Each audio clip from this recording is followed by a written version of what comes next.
अस्सलामुअलैकुम। General knowledge की class का लेक्चर नंबर 16। इससे पहले हम 15 लेक्चर बना चुके हैं जिसमें हमने मोस्ट इम्पोर्टेंट टॉपिक्स डिस्कस किए हैं, जिसमें पाकिस्तान स्टडीज़, इस्लामियात, जनरल नॉलेज के सवाल शामिल थे।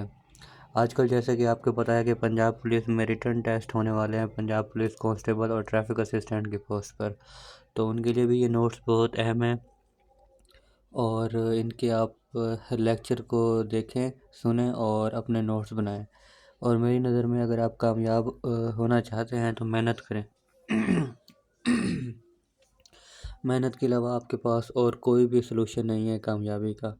तो चलिए आज का लेक्चर स्टार्ट करते हैं। प्रॉफिट मोहम्मद हाशमी फैमिली, आप सल्लल्लाहु अलैहि वसल्लम का घराना कौन सा था? हाशमी फैमिली थी। अब ऑप्शन में मक्की, मदनी या कुछ और ऑप्शन भी आ सकते हैं, तो आपने हाशमी फैमिली को ही टिक करना है, कंफ्यूज नहीं होना। नेक्स्ट क्वेश्चन है जी, प्रॉफिट मोहम्मद सल्लल्लाहु अलैहि वसल्लम हैड 3 सन्स, आप सल्लल्लाहु अलैहि वसल्लम के 3 बेटे थे। 3 बेटे थे और 4 बेटियां थी, ठीक है जी। नेक्स्ट है जी, टाइटल सोर्ड ऑफ अल्लाह, अल्लाह की तलवार। अल्लाह की तलवार या सोर्ड ऑफ अल्लाह किसका टाइटल है, किसका लक़ब है? खालिद बिन वलीद का। ये भी काफ़ी दफ़ा रिटर्न पेपर में आता है, तो आपने इसको भी याद रखना है।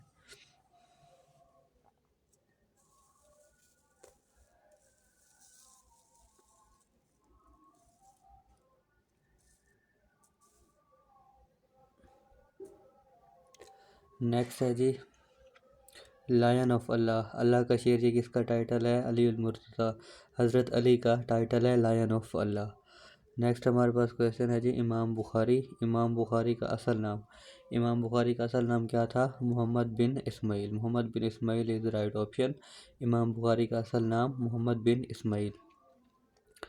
नेक्स्ट है जी, प्रेसिडेंट फर्स्ट कॉन्स्टिट्यूशन असम्बली कायदे आज़म। अच्छा, कॉन्स्टिट्यूशन कहते हैं आइन को, ठीक है। जो लोग बेसिक से तैयारी कर रहे हैं शायद वो कंफ्यूज हो जाए कि कॉन्स्टिट्यूएंट ये कि कॉन्स्टिट्यूएंट किसे कहते हैं। तो कॉन्स्टिट्यूशन कहते हैं आइन को। फर्स्ट कॉन्स्टिट्यूशन असम्बली कायदे आज़म। अच्छा, जो आइन था ना, अब अभी पाकिस्तान का आइन नहीं बना था, लेकिन उसके लिए एक असम्बली बनी थी। असम्बली का काम क्या था कि उन्होंने आइन ही बनाना था, ठीक है। तो उस असम्बली के जो सदर थे वो कौन थे? कायदे आज़म थे, ठीक है। होपफुली अब आपको ये क्लियर हो गया होगा। नेक्स्ट है जी, फर्स्ट कॉन्स्टिट्यूशन आफ्टर 9 ईयर। अच्छा, ये आपको पता है कि पहला आपका जो आइन है 1956 में आया, दूसरा 1962 में आया और तीसरा 1973 में। अब सवाल में ये पूछ रहा है कि पहला आइन जो है ना, पाकिस्तान बनने के कितने टाइम बाद जो है लागू हुआ, या जो है ना बना था। पहला आइन पाकिस्तान बनने के कितने साल बाद बना था? अब पाकिस्तान बना 1947 में और पहला आइन बन रहा है 1956 में, तो कितना टाइम बनता है? 9 ईयर, ठीक है। अब सवाल आपको आता होगा लेकिन आप कंफ्यूज होकर ना उसको गलत टिक करेंगे। आपने ऐसा नहीं करना, सवाल को समझना है कि फर्स्ट कॉन्स्टिट्यूशन, पहला जो आइन था, कितने टाइम बाद बना था पाकिस्तान बनने के, तो वो है 9 साल बाद।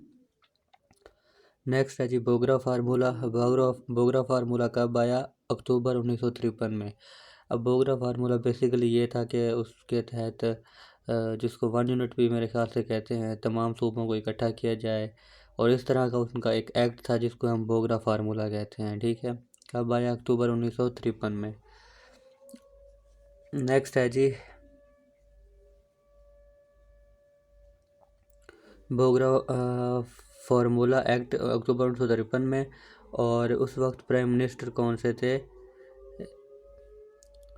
ये उस वक्त जो बोगरा थे ना, प्राइम मिनिस्टर थे, ठीक है जी। अब वो सवाल आ सकता है कि मोहम्मद अली बोगरा उनका असल नाम था, कि बोगरा कौन था? बोगरा जो है प्राइम मिनिस्टर था, वज़ीर आज़म था, और इसी को कॉन्स्टिट्यूशनल फार्मूला भी कहते हैं, यानी बोगरा फार्मूला को कॉन्स्टिट्यूशनल फार्मूला भी कहते हैं।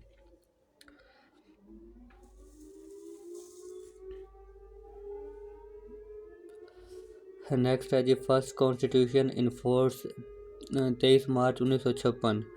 पहला जो आइन था कब इन्फोर्स हुआ, कब लागू हुआ? 23 मार्च 1956 को, और उस वक्त वज़ीर आज़म कौन थे? चौधरी मोहम्मद अली। दो तरह से सवाल आते हैं कि जब पहला आइन बना था पाकिस्तान का, तो उस वक्त प्राइम मिनिस्टर कौन थे? उस वक्त प्राइम मिनिस्टर थे चौधरी मोहम्मद अली, और ये सवाल आता है कि फर्स्ट कॉन्स्टिट्यूशन जो है इनफोर्स कब हुआ, लागू कब हुआ, वो हुआ 23 मार्च 1956 को। नेक्स्ट हमारे पास क्वेश्चन है जी, कैपिटल ऑफ अंगोला। अंगोला एक कंट्री का नाम है और उसका कैपिटल है लुआंडा, LUANDA। नेक्स्ट है जी, हेड क्वार्टर ऑफ ICJ। अब सवाल में ये भी पूछ सकता है कि ICJ का मतलब क्या होता है। ICJ stand for international court of justice, और इसका हेड क्वार्टर भी पूछ सकता है कि ICJ का हेड क्वार्टर कहाँ पे है, तो वो है हैग में। नेक्स्ट है जी, सिक्योरिटी काउंसिल के जो नॉन परमानेंट मेंबर हैं वो 10 हैं। अच्छा, ये इंपॉर्टेंट टॉपिक है, इसको मैं आपको थोड़ा सा बता देता हूँ। अब सिक्योरिटी काउंसिल बेसिकली क्या है, UNO का एक इदारा है। इसमें सिक्योरिटी काउंसिल है, जनरल असम्बली है, सेक्रेटरीट है, ठीक है। इस तरह से अब आपको पता है UNO एक इदारा है बहुत बड़ा, यूनाइटेड नेशन ऑर्गेनाइजेशन। तो उसके ना मुख्तलिफ अरकान हैं, ठीक है, उसके मुख्तलिफ डिपार्टमेंट्स आप समझ सकते हैं, जिसमें सिक्योरिटी काउंसिल भी एक उनका एक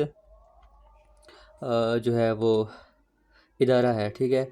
अब वो कहता है सिक्योरिटी काउंसिल के नॉन परमानेंट मेंबर कितने होते हैं, 10 होते हैं, जबकि परमानेंट मेंबर 5 होते हैं। ये दोनों आपने बातें याद रखनी है कि सिक्योरिटी काउंसिल के नॉन परमानेंट मेंबर 10 और परमानेंट मेंबर 5। और सबसे जो स्ट्रॉन्ग डिपार्टमेंट है ना UNO का, वो सिक्योरिटी काउंसिल ही है।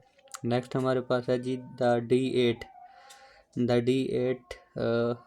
Organisation developing countries. अच्छा, द D8 क्या है, D8 एक ऑर्गेनाइजेशन का नाम है, D8, ठीक है। इसका मतलब क्या है, ये कौन सी ऑर्गेनाइजेशन है, ये है जी डेवलपिंग कंट्रीज के, यानी कि जो ममालिक तरक्की कर रहे हैं। एक होता है तरक्की याफ्ता, एक होता है तरक्की पजीर।